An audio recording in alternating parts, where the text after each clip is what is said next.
Hey everybody, Merry Christmas. Almost, we've just a couple of days left.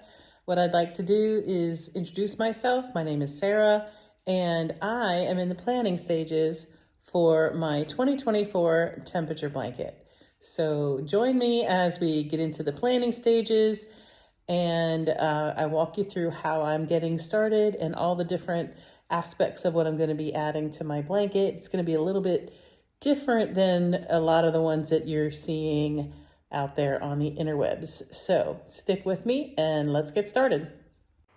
Hey everybody, it is the end of December and I am just about ready to start doing a temperature blanket. What's a temperature blanket?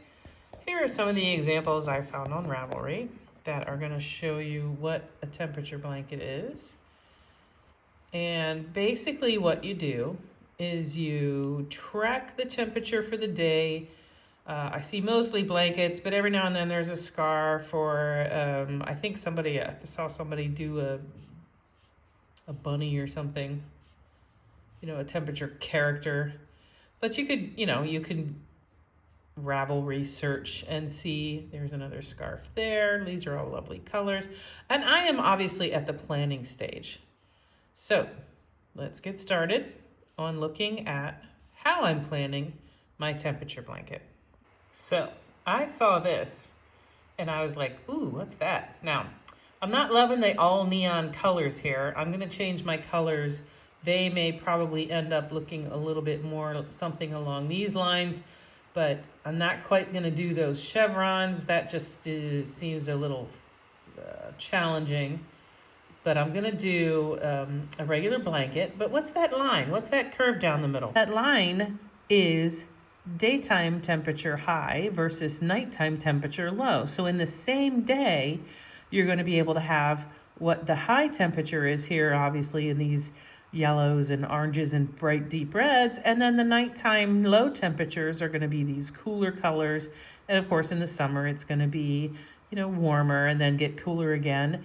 And this is the daylight hours over on this side. Again, you're gonna see more daylight hours in the summer. And then after June 21st, you're gonna start having a few less daylight hours again, all the way up until December, which then is the longest nighttime hours. So I saw this and I was like, oh yes, I would love to do that. Thank you very much. So my temperature blanket is gonna look like this. And then you get to the planning stages. Well, you have to plan your temperature range. My range, I looked at Rome, and I'm in Rome, Italy, so this is sweet. It's our last year in Rome. I thought this is gonna be a perfect time to make a temperature blanket. So for 2024, I've looked back kind of historically. It doesn't often get below 30. So if it does, if it ever gets in the 20s in the nighttime, I will have a very, cool temperature for that. And then I split the gauge into every 5 degrees all the way up to 101 and above. Last summer, the car said it was getting up into 107, 108. But the official temperatures never topped 105. So I went ahead and left it at anything over 101 is going to be some like bright, sizzling, can't see it color because it's in the spectrum of ultra violet, whatever. So this is my range. Now, I'm also going to have a color to separate the months. I was watching someone who was discussing her temperature blanket, and she was like, well, I think January ended here, and I think February ended here. So, I'm just going to go ahead and add a color to separate out the months. Haven't chosen these colors yet. That's something I'm going to have to do at a slightly later date. There's a reason, and I'll explain that later.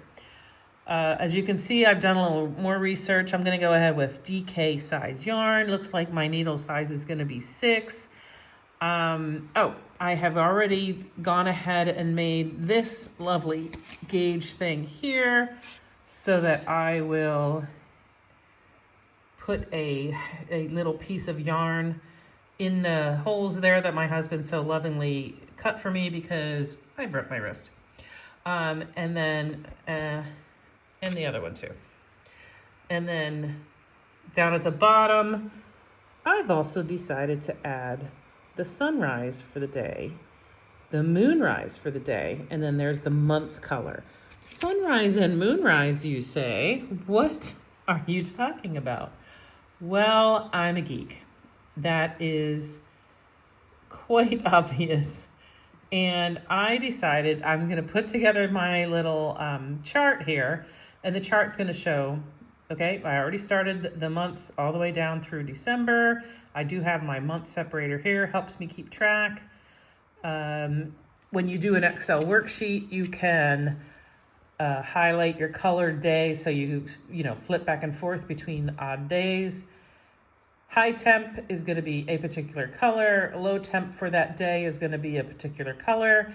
The number of hour of daylights has already been determined. There are a couple of websites that I will link to that are going to show you that. And then I've already figured out what stitch that's going to be. I'll explain that in a minute. So, same thing. Sunrise is going to be at such and such a time. Figured out the stitch number that's going to be. Moonrise is also going to be at a certain time. And in the future, I've also put new moon, first quarter, full moon, last quarter, and we'll see. I might at the very end add some little embellishment to show full moon throughout the year. No, it sounds like a fun idea. But let's take a look in the next section of the video. I'll take a look at how I determine these stitch numbers. Okay, getting back into the planning section, in the middle there where it says 17 colors and a month separator, the next thing says 360 stitches. That's how many stitches I'm going to cast on. And then every 4 minutes is going to equal 1 stitch, or 1 stitch is going to equal 4 minutes. So if you go 5, 10, 15, 20 minutes, 40 minutes, 60 minutes, there'll be 15 stitches per hour. And then you go through 24 hours of the day, you're going to have a 360 stitch width on the blanket. Again, there's a couple of the apps or the couple of the websites that are going to show where you can get your data. Now, the other thing I'm looking at is what stitch pattern do I want to do? Here's moss stitch. I'm considering seed. Seed stitch is every 2 rows, so down and back is going to be a complete seed stitch. Whereas moss stitch is similar, but it's 1 and 2, 3 and 4. So you're kind of forcing yourself into the next row, and it might be a different color. I have to think about how that's going to look. And then I was also looking around. I saw a hurdle stitch, an edelweiss stitch, herringbone stitch. The suggestion, if you use herringbone, is to go up a needle size to make it drape. Thinking about all that stuff as I'm doing my planning. I am going to look at a couple of those stitches, and I might do a different stitch a month. I might just do garter stitch the whole way across. That's what this one is. It's obviously a nice smooth pattern, but man, I know maybe they get boring after a while, so I might force myself into seed stitch, which is knit the pearls and purl the knits. And it looks a little more different. I can't think of the word right now. I'll think of it later. So those are the ways that I'm going to be able to determine colors, stitches. 4 minutes is equal to 1 stitch. Now let me get back over to my Excel worksheet, or it's actually numbers because I'm on an Apple program.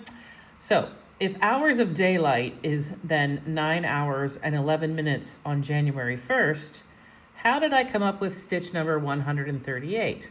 Well, I have a little cheat sheet here, which I wrote up. If you look at 15 times 1 is 15 stitches, that's an hour. So 6 hours is 90 stitches. 12 hours is 180 stitches. 24 hours, you get up to 360 stitches. So when I look at 9 hours and 11 minutes, I have 9 hours is 135. And then 4, 8, 12, it's close enough to stitch number 138. So I'm going to have stitch markers about every 60 stitches. So I'll be able to easily find stitch number 138. And that's going to be where I'm going to change from the daytime temperature to the nighttime temperature. And then the same thing with sunrise. Sunrise is at 7:37 a.m. Go to my little cheat sheet. 7 is 105 stitches. 7 hours is 105 stitches. 37 minutes. If you go 4 into 37, 4, 8, 12, 16, 20 is 5. 24, 28, 32, 36. That's another 4, so 9. So you have 105 plus 9, that comes up to stitch number 114. And some of you are out there going, oh my God, I didn't know there was going to be math. There's a little bit of math. But you know what? I think it's just going to be fascinating. I'm planning on, looking at Moonrise, same thing. 10, 11, you're jumping all the way over to stitch number 333. Some of them are pretty easy. 12, 13 a.m. is only 13 minutes down the row. 4, 8, 12, add one more. That's just going to be stitch number 3. Again, and I think it's going to be fascinating to watch the moon travel all the way across the blanket. And there's one day where the moon never sets. It's jumped all the way up to stitch number 346. And then on February 2nd, I'm jumping back to stitch number 2. And I'm planning on doing 4 or 5 stitches for each sunrise and moonrise. I think it'll be 5. That way I'll be able to see it walk all across the blanket. And I'm going to choose a brighter color. Sunrise will probably be some kind of bright orangey red for sunrise, and then moonrise will be a bright pale yellow for moonrise. And I'm just gonna love watching how that walks all the way across the blanket. So you say, oh my God, that's a little complicated.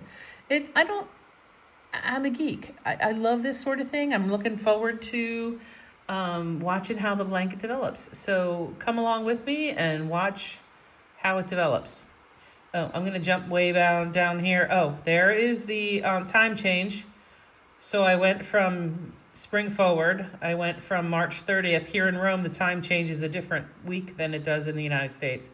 So I'm jumping from 5 o'clock to 6 o'clock there.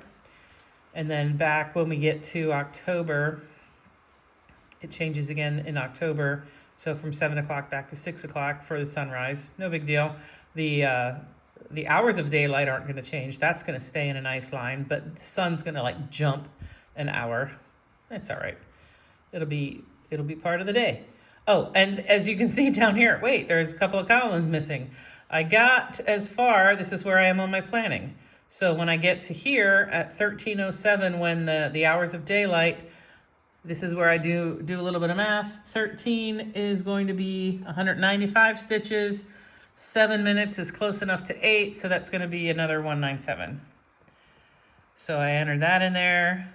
And this way, it's already going to be done. When it's December, I'm getting this done. It's going to be ready to go. I think I should be able to upload it into Knit Companion, and then I'll be able to highlight what row I'm on as I'm going down through.